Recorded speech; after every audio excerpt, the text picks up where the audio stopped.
শীত শেষ হয়ে বসন্ত চলে এলো, আর এই বসন্তটাকে আরও কাছ থেকে অনুভব করতে ছুটে চলে এলাম শিমুল পলাশে ভরা কবিগুরুর দেশ বোলপুর শান্তিনিকেতনে। নমস্কার বন্ধুরা, আমি প্রসেন। আমার এই চ্যানেলে আপনাদের স্বাগত। আজ এই পর্বে আপনাদের শান্তিনিকেতনের এক দারুণ আস্তানার সন্ধান দেব, যেটা ঠিক হোটেল বা হোমস্টে নয়, একদম নিজের বাড়ির মতন লাগবে। শান্তিনিকেতনের মতন একটি জায়গায় নিরিবিলিতে পরিবারের সাথে, বন্ধুদের সাথে হৈহুল্লোড় করে নিজের হাতে রান্নাবান্না করে সময় কাটানোর একটি পারফেক্ট আস্তানা। মানে হোটেল বা লজ নয়, বাড়ি সবাই ফ্যামিলি নিয়ে আসবে, হৈহুল্লোড় করবে, বাড়ি থেকে আবার আরেকটা বাড়িতেই আছে। হ্যাঁ, হাওড়া স্টেশন থেকে সকাল 10টার শান্তিনিকেতন এক্সপ্রেস করে পৌঁছে গেলাম বোলপুর শান্তিনিকেতনে।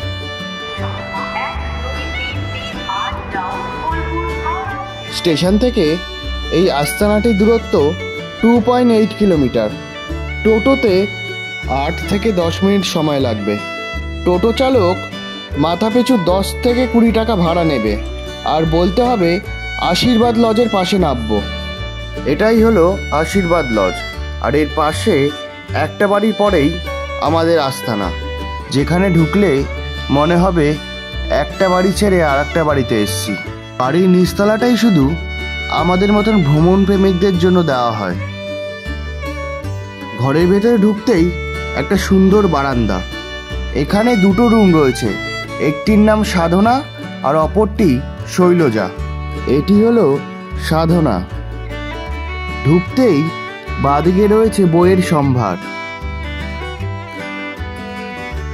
একটি কিং সাইজ বেড, যেখানে অনায়াসে 3-4 জন শুয়ে পড়তে পারবে। দুটো বালিশ আর একটা কোল বালিশও রয়েছে। বেডের একদম ওপরেই এসি রয়েছে। বেডের জাস্ট পেছনেই ফোন চার্জ দেওয়ার জন্য বোর্ড, একটা সুন্দর আয়না, পাশে একটা টেবিল, দুটো চেয়ার, ফ্লোর মার্বেল বসানো, ঝা চকচকে নিট অ্যান্ড ক্লিন। রুমের মধ্যেই অ্যাটাচ টয়লেট। টয়লেটের ভেতরটা খুব পরিষ্কার। ভেতরে একটি গিজার, জামা কাপড় রাখার জায়গা, বসে স্নান করার জন্য টুল, একটা বেসিন আর একটা আয়না রয়েছে। এবার যাচ্ছি পরের রুমটাতে। এই রুমটির নাম হলো শৈলজা। এই রুমের সাথেই অ্যাটাচ আর একটি রুম, একটা কিচেন আর একটা বারান্দা রয়েছে। রুমের মধ্যেই জল পান করার জন্য অ্যাকোয়াগার্ড রয়েছে, একটা টেবিল আর দুটো চেয়ার রাখা রয়েছে। রুমের বেড যথেষ্ট বড়, 3 জন অনায়াসে শুতে পারবে। এই রুমটাতে এসির কোনো কানেকশন নেই। এই বাড়ি থেকে 3-4 কিলোমিটারের মধ্যেই সমস্ত দর্শনীয় স্থানগুলি রয়েছে। সোনাঝুরি হাটও সামনেই। টোটোতে 10 মিনিট সময় লাগবে। রুমের মধ্যেই অ্যাটাচ টয়লেট। টয়লেটটা যথেষ্ট পরিষ্কার, আর যা যা থাকার দরকার সবই রয়েছে।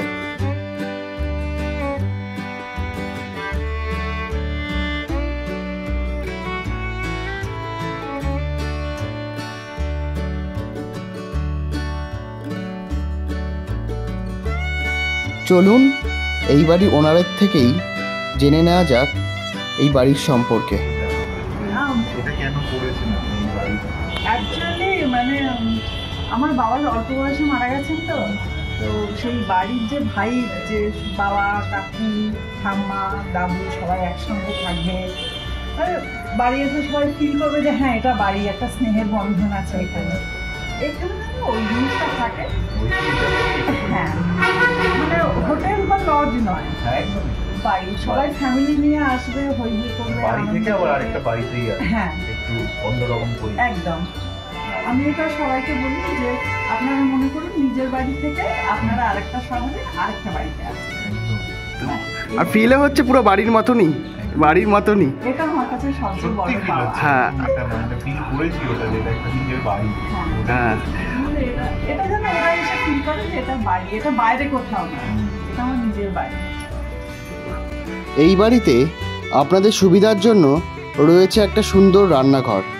এই রান্নাঘরে আপনারা নিজেদের মতন রান্না করে খেতে পারবেন।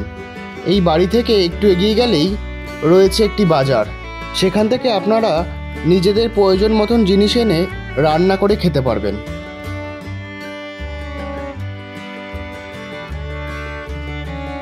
এই ঘরের সাথেই সুন্দর একটা বারান্দা রয়েছে, যেখানে আপনারা রোদ ঝলমলে পরিবেশ উপভোগ করতে পারবেন।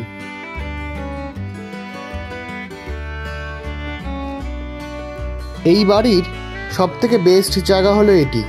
এই রুমটার মধ্যে বেশ একটা অন্যরকম ফিল রয়েছে। বন্ধুদের সাথে, পরিবারের সাথে বসে গল্প করার একটা পারফেক্ট জায়গা। আজ পর্যন্ত কোনো হোটেল বা হোমস্টেতে আমি এরকমটি দেখিনি, যেখানে ফ্লোরের ওপর একটা বেডের সেট আপ রয়েছে, পুরো নিজের বাড়ির মতন। আপনারা এয়ারবিএনবি অ্যাপ্লিকেশনে এই বাড়ির ডিটেল পেয়ে যাবেন এবং ওখান থেকেই বুক করে নিতে পারবেন। এছাড়াও স্ক্রিনে দেওয়া কন্ট্যাক্ট নাম্বারে কল করেও আপনারা বুক করে নিতে পারবেন। এখানে পার্কিংয়ের ব্যবস্থাও রয়েছে। এবার রুম ভাড়া সম্পর্কে জেনে নেওয়া যাক। আমরা সাধনা আর শৈলজা দুটো রুমই বুক করেছিলাম 2800 টাকা দিয়ে।